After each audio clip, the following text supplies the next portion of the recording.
আমার বাবার প্রতি সন্তুষ্ট ছিল। কুমিল্লার মনোহরগঞ্জ উপজেলার হাটিরপাড় গ্রামের সর্বজন শ্রদ্ধেয় এবং বড় হুজুর নামে পরিচিত বিশিষ্ট আলেমদ্বীন মাওলানা মুবারকুল্লাহ ইন্তিকাল করেছেন। ইন্না লিল্লাহি ওয়া ইন্না ইলাইহি রাজিউন। শনিবার 8 আগস্ট 2026 তারিখে তিনি ইন্তিকাল করেন। তার মৃত্যু সংবাদ ছড়িয়ে পড়লে তার নিজ গ্রাম সহ আশপাশের এলাকায় শোকের ছায়া নেমে আসে। আমার আব্বার বিষয়ে আমি কি বলবো, আমার আজকে বাসা হারাই হয়েছে। আমার আব্বার পুরো পরিচয় করে আমি ছিলাম। আমরা 5 ভাই 5 বোন, আমাদের পরের সংসার আমার এক ভাই আছে ছোট ভাই। আমার আব্বা আমার এত বেশি ভালোবাসত,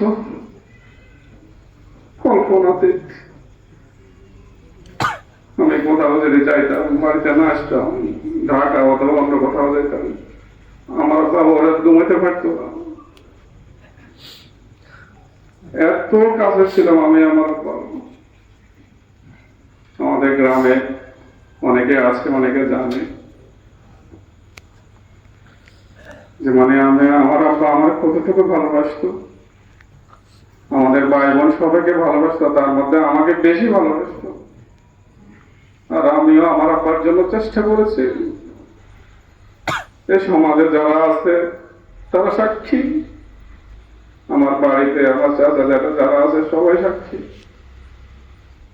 আমি আমার সর্বোচ্চ দিয়ে আমি রবকে সাক্ষী রেখে বলছি, তিনি মনোহরগঞ্জ দারুল উলুম কারামতিয়া মাদ্রাসার প্রতিষ্ঠাকালীন প্রধান শিক্ষক ছিলেন। এছাড়াও তিনি দীর্ঘদিন ধরে ধর্মীয় শিক্ষা ও ইসলামী কর্মকাণ্ডের সাথে সম্পৃক্ত ছিলেন। আমি দীর্ঘদিন করেছি, আমি অল্প ছেলে এই কাছে আসছি।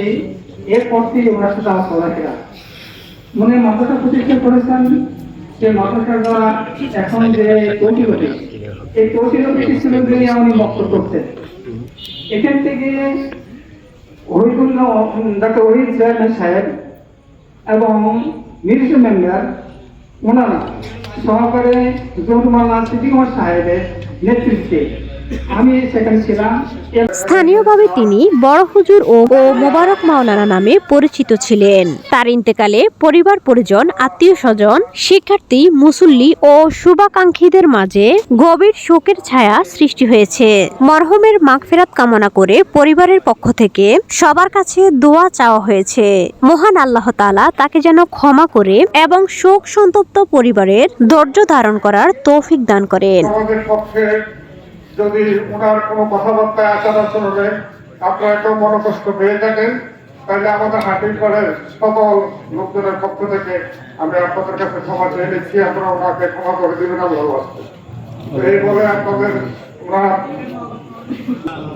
শুকরিয়া আদায় করছি আমরা যে রাব্বুল আলামিন আমাদেরকে একজন ভালো মানুষের জানাজা উপস্থিত হওয়ার তৌফিক দান করে দিন। সবাই বলছি আলহামদুলিল্লাহ। রাব্বুল আলামিন তার বাণীতে বলেছেন, আল্লাযী খালাকাল মাউতা ওয়াল হায়াতা লিয়াবলুয়াকুম আহসানু আমালা। রাব্বুল আলামিন হায়াত এবং মৃত্যুকে সৃষ্টি করেছেন পরীক্ষা করার জন্য, যে কে কতটুকু সুন্দর আমল নিয়ে দুনিয়া থেকে যেতে পারে। সেই হিসেবে আমরা মনে করি, আমরা এতক্ষণ যে আলোচনা শুনেছি যে মরহুম মুবারকুল্লাহ সাহেব ভালো মানুষ ছিলেন, ভালো আমলদার ছিলেন।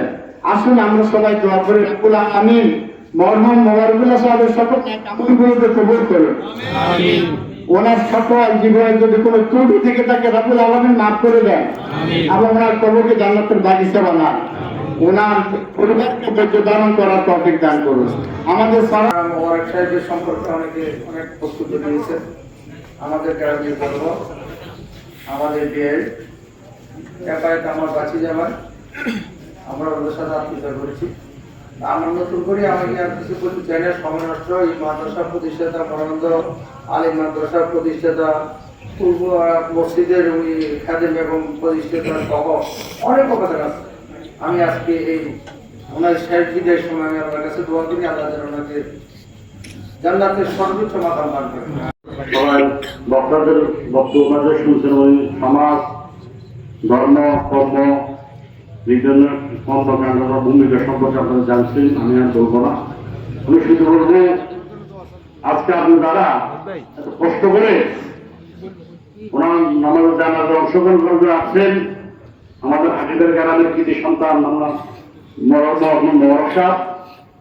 এই জন্য আমাদের সমাজ, আমাদের গ্রাম থেকে আপনাদের সবাইকে কৃতজ্ঞতা জানাই।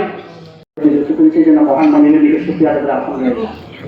আজকের উপস্থিতি প্রমাণ করে যে উনি একজন ভালো মানের মানুষ ছিলেন, উনি একজন আলেম ছিলেন। এখানে ওনার অনেক গুণগ্রাহী, অনেক ছাত্রছাত্রী রয়েছেন। আমার কাছে দোয়া করি আল্লাহ রাব্বুল আলামিন যেন ওনার জীবনের সকল কর্মকে আল্লাহ রাব্বুল আলামিন কবুল করেন।